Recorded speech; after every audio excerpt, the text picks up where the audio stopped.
안녕하세요. 하이누스입니다. 오늘은 완결방수액, 그 방수액에 대해서 설명을 드리고자 합니다. 왜 누수하는 놈이 방수액까지 라고 하시면, 저희는 이제 물에 해당되는 거 작업을 하는 사람들이기 때문에 방수액을 상당히 좀 자주 이용도 하고 또 항상 차에 있습니다. 자, 근데 오늘은 왜 완결 방수액을 택했냐?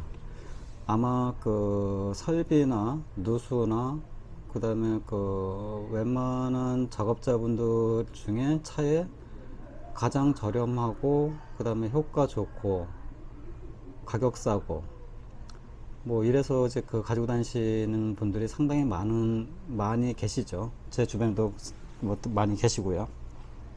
근데 왜 완결 방수액에 대해서 이제 했냐?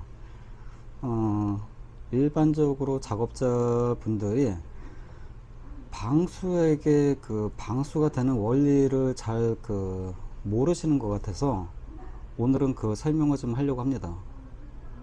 제가 이 설명 중에 뭐 부실한 부분이 있거나 아니면 좀 틀린 부분이 있으면 뭐 지적을 해주시면 좋겠고, 또 한 가지는 방수액을 판매하시는 쌍검이라든지 칠만표라든지 뭐 여러 방수액 업체분들 뭐 연락을 주셔도 좋습니다.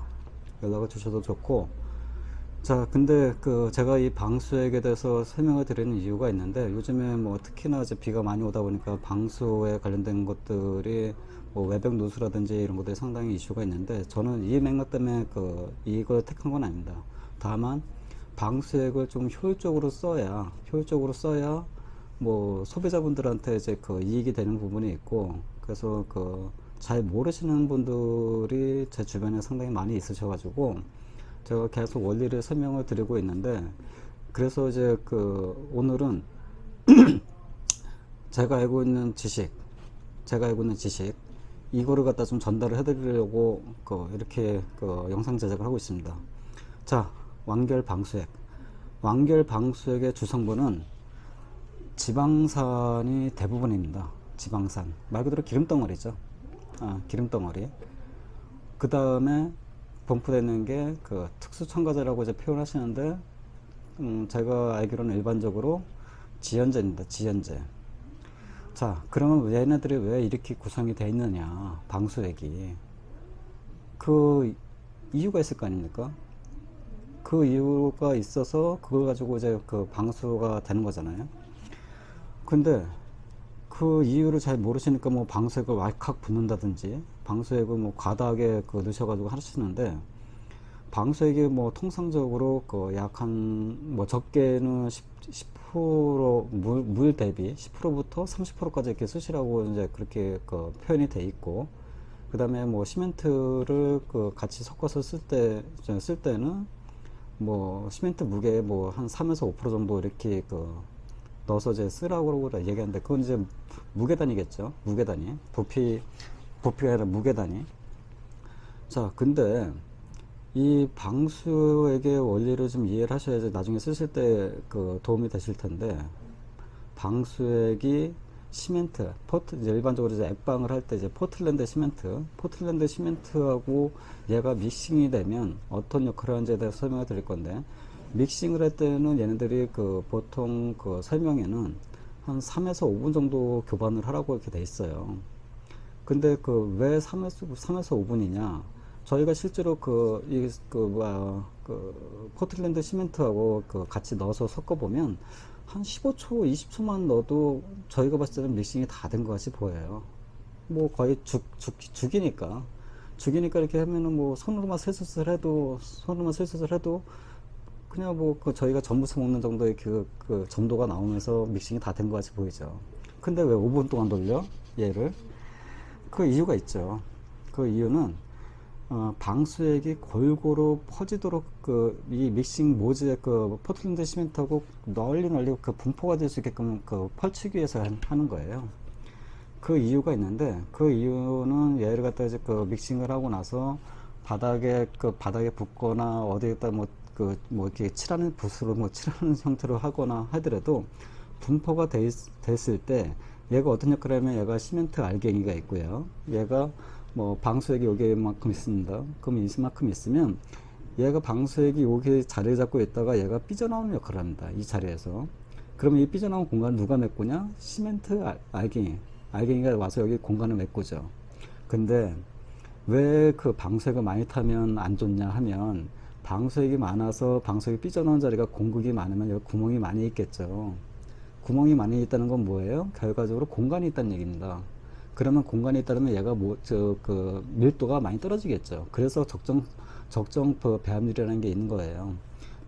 그래서 얘가 빠져나오게 되면 여기서 이제 시멘트가 이동을 하면서 여기를 하게 되는데, 그러면 이게 너무 빠른 수화 반응을 일으키게 되면, 그러니까 이제 그 양생을 너무 빠르게 하게 되면 문제가 뭐냐면 이 공간을 갖다 비켜주고 나서 시멘트 알갱이가 여기까지 치고 돌 수 있는 시간이 너무 부족해요. 그렇기 때문에 지연제라는 거 같이 첨부가 돼 있어서 이 공간을 메꿔주는 역할을 하는 겁니다. 그래서 이게 기본적인 그 시멘트의 그 밀도를 높여주는 작업이 사실 방수 작업이에요. 이 액방 작업을 했을 때 방수액의 역할이, 이 역할이 주입니다. 이 역할이 주이기 때문에, 그래서 방수액을 사용할 때는 이걸 지켜주셔야 방수가 이 밀도를 굉장히 높일 수 있는 역할을 하는 거예요.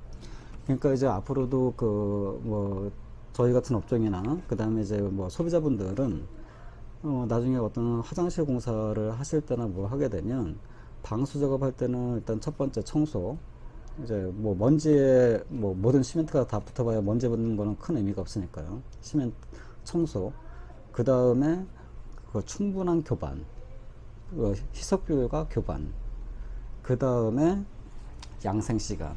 일반적으로 저희가 양생시간은 그래도 좀 48시간 정도는 넘어야 된다고 봅니다. 왜냐면 이 정도 넘지 않고 나서 거기다가 그 액방만 하시고 타일을 붙인다고 해서 쭈꾸미를 잡거나 하게 되면 그나마 좀 나아질 수는 있지만, 거기다 이제 요즘엔 도마방수를 거의 하시는데, 얘가 수분이 있으면 도마방수제를 밀어내요. 도마방수제를 들뜨게 만든다고요. 들뜨게. 그래서 화장실 공사할 때 그 올척을 했을 때 3일만 4일 만에 한다는 거는 저는 절대 반대입니다. 최소 방수 작업하고 그 방수 작업 끝난 시점부터 48시간 이후에 어떤 작업을 하셨으면 좋겠어요. 도막 방수든. 그래서 그 소비자분들이 공사하실 때 시간이 타이트하시게 되면 그 방법을 택하시는 거는 어쩔 수 없는 상황이라면 그렇지만, 그런 상황 갖다가 그렇게 4일만 하고 잘한다 해가지고 그거 했는데 우리 무샌다? 그거는 좀 아닌 것 같습니다. 그러니까 시간을 충분히 좀 두시고, 그렇게 작업을 하시면 액체 방수, 액방을 하시고 도막 방수를 하시고, 그러면은 조금 더 견고한 화장실이 될 겁니다. 여기다가 유가 주변으로 이 액방을 갖다가 좀 이렇게 모아주게 되면, 이제 구축이라든지 아니면 이중 배수 구조가 없는 집에서는 그나마 여기 타일 사이나 어디 다른 데로 외부로 이제 흘러 들어갔던 물이 그쪽으로 흘러 들어갈 수 있게끔 이렇게 구성은 가능하시겠죠.